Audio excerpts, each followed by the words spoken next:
It's been over 35 years since the release of Capcom's Street Fighter. Note that I said Street Fighter, and not the much more popular and influential sequel Street Fighter 2.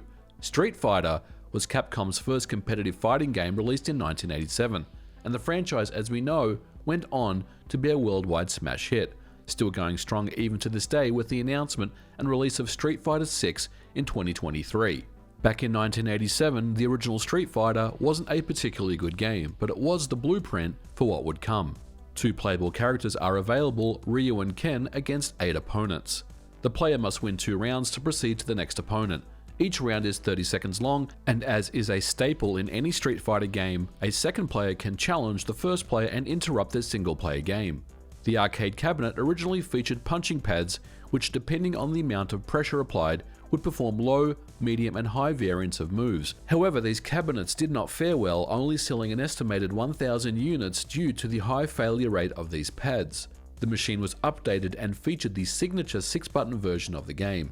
This sold much better with an estimated total number of sales anywhere between 10 to 50,000 units. In Japan, Street Fighter was the 5th highest grossing arcade game of 1987. It's easy to assume that Street Fighter is where fighting games got their start, but this is actually not the case at all. Of course, Street Fighter 2 defined the modern fighting game genre, no question, but much of its template was being done by games well before its time.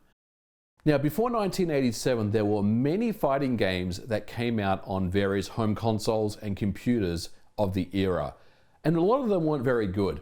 And I want to say that we're not going to be covering all of them on the channel today because that would be just a massive comprehensive list of games.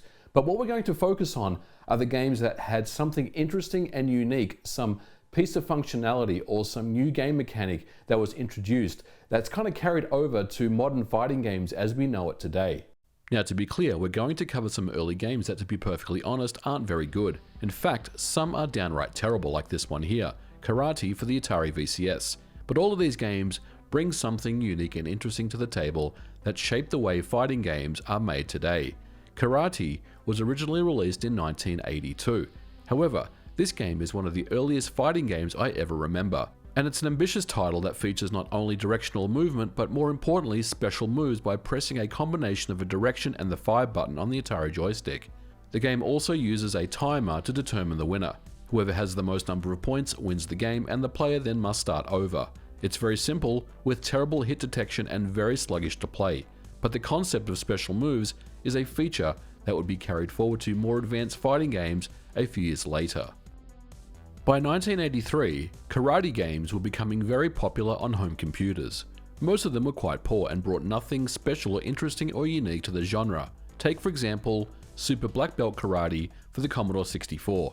This is a very early karate versus fighting game with unresponsive controls, but it does have different moves based on joystick direction and fire button presses like Karate on the Atari VCS. It's also one of the earliest fighting games to feature different stage backgrounds. This broke up the boredom of a single stage with some pretty crude graphics to represent Mount Fuji, a bonsai stage, and more.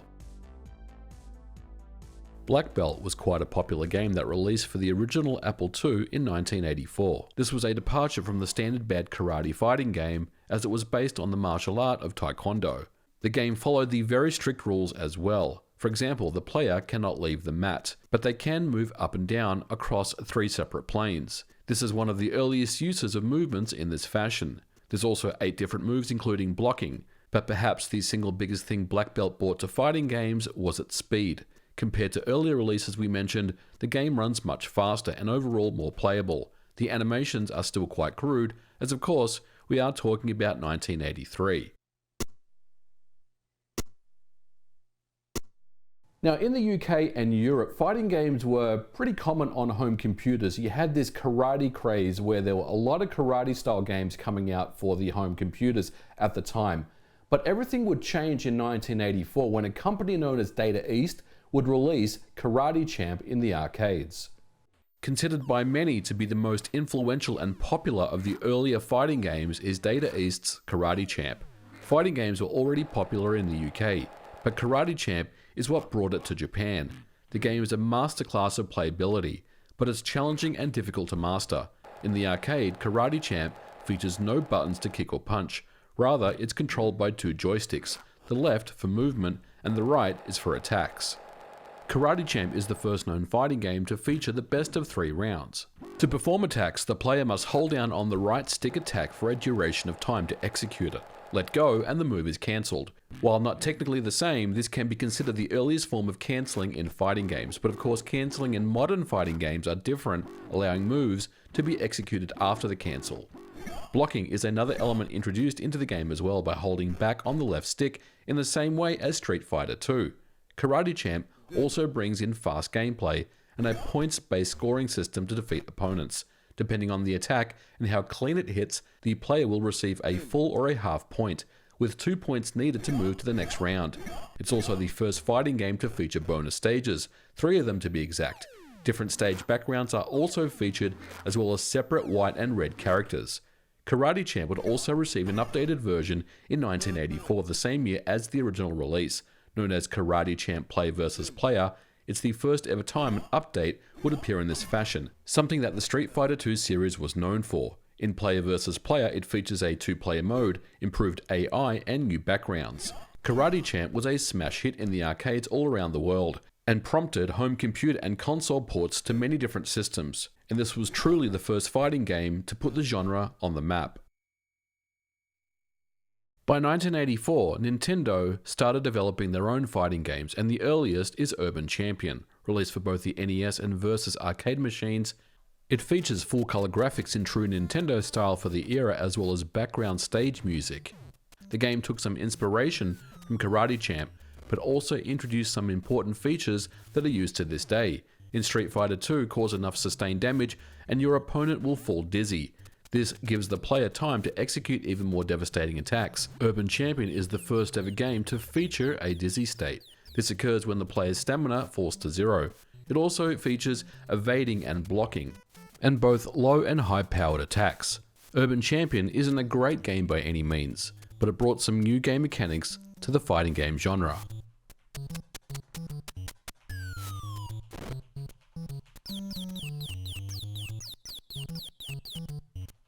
If there's one game that stood head and shoulders above the rest before Street Fighter, then it's undoubtedly Yi-Ra Kung Fu. Originally released by Konami in the arcades in 1985, it was a groundbreaking fighting game. Before Yi-Ra Kung Fu, most fighting games consisted of a generic player character and opponents. In this game, each of the 14 characters in the game have a unique name, identity, and special attacks. For example, you play as Oolong, a generic Kung Fu fighter, but your opponents all have unique design and characteristics. For example, Star uses shurikens, and Chain wears blue pants and wields, you guessed it, a chain. There's also 2 different background stage graphics as well. The first few levels put you in front of a waterfall, and later stages in front of a Kung Fu palace. The characters can jump around in the air, and there are a wide range of kicks and punches that can be performed. Life meters are also introduced into the game. However, there is no block.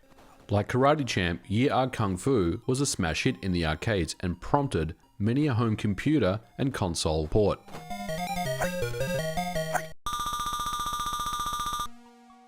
Originally released for the Commodore 64 in 1985, The Way of the Exploding Fist at first glance could be considered nothing more than a Karate Champ clone for the home, and in some ways it was. However, Fist, as I'll call it from here, is one of the most influential early fighting games ever made. Developed by Greg Barnett and published by Melbourne House, it features large sprites, fluid animations, 12 different attacks on a single button joystick. There's also 4 separate background stages, stunning music, and bone-crunching sound effects. Blocking is also implemented in the game with a simple pullback of the joystick, and sweeps, high kicks, and roundhouse kicks are all here. The game contains a very early form of hitboxes to determine how clean the kick or punch was made to the opponent. For example, if we slow down this move here, you can see that it's clean and it's a full point. But this move here doesn't connect quite as well, but still receives a half point. And like Karate Champ, the first to reach 2 full points wins and moves on to the next round. Fist is an absolutely cracking fighting game that really pushed what was possible on the home computers. Fist was also ported to other home computers at the time. Shanghai Kid by Data East released in the arcades in 1985, and it was the very first fighting game that featured a combo system. While simplistic, combos are performed by pressing buttons very quickly during specific parts of the gameplay. Furthermore, the game is also the very first to have counters and the inclusion of special moves. This occurs by pressing both kick and punch at the same time, similarly to how Final Fight has special attacks. As a game, Shanghai Kid is relatively unknown, but it's considered the first pure fighting game where the player's opponents can be boxers, martial arts fighters, and more. It's an ambitious game that brought many firsts to the genre, but it feels stiff to play, and overall, it's not as playable as, say, Karate Champ or Yi Kung Fu. But its importance and the new mechanics that it brings to the genre cannot be understated. 1985 would continue to be a big year for fighting games. Typhoon Gal was not only the first game to feature a female protagonist, but also the first fighter that uses grappling and throws to form the basis of the gameplay.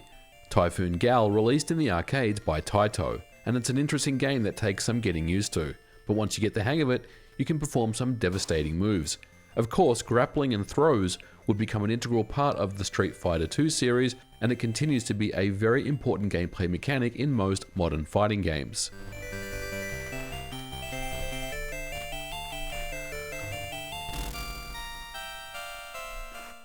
The Way of the Exploding Fist was so popular and influential that it spawned many clones, notably International Karate by System 3. This game was developed by Archer McLean and released for the C64 in 1985. The game retains the exact same point system as Fist, and even the character sprites are very similar to Fist as well. It's a rip-off, but a very good one, with some excellent animation, Rob Hubbard music, and sample sound effects to boot. But one thing that International Karate brought to the genre is the international flavor, with stages set in 8 famous locations around the world. When we think about Street Fighter II, IK is the very first game to start this trend.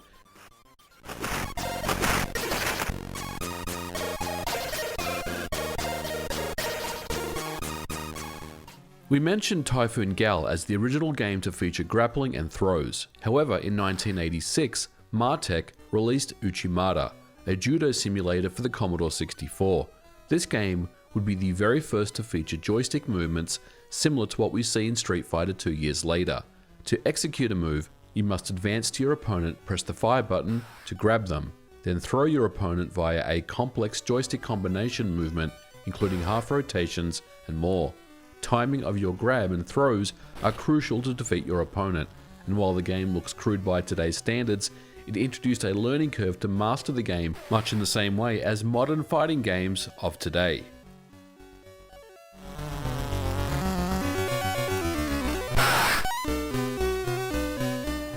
Which leads us back to 1987 and Capcom's release of Street Fighter, and this is where it all began. Street Fighter clearly took influence from Karate Champ and Yi Kung Fu, and introduced Ken and Ryu as playable characters for the very first time. The problem is that the game simply has aged poorly, and much of the game mechanics don't work very well. Special moves are very difficult to pull off, and overall the game feels sluggish and slow. But the graphics, including the main character sprites and backgrounds, were very impressive for 1987 standards, and the game was successful enough that it was available on many home consoles and computers.